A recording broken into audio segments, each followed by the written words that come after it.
Umani na papuri mula sa netizens ang binahaging video na yan ng mga nursing student sa isang kolehiyo sa Tagaytay, kung saan binigyan kasi nila ng isang hindi malilimutang alaala ang driver na kanilang service sa si Kuya Lance. Sa video, makikita na nakahinto sa gilid ng kalsada ang sinasakyan ng mga estudyante. Dito na pala kasi nila sinabi kay Kuya Lance na naflatan umano sila ng gulong. Dahil dito, agad namang bumaba sa sasakyan si Kuya Lance para i-check ang gulong. Pero laking pagtataka nito, nang maayos at nasa kondisyon naman sasakyan, ay biglang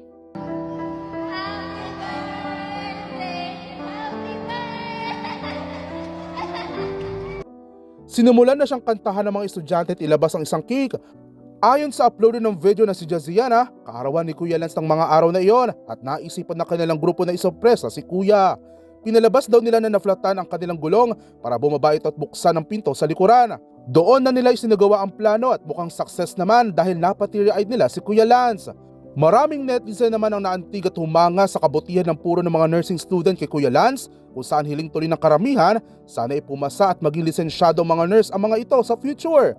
Nagkomento rin ang anak ni Kuya Lance at nagpasalamat sa mabuting pagtrato ng mga mag-aaral sa kanyang papa. Kasabay nito, bumuhusin ng pagbati kay Kuya Driver at nag-wish ng mas maraming blessings maging sa mabubuting mga estudyante. Sa ngayon, mayroon ng higit 1 million views ang video sa TikTok.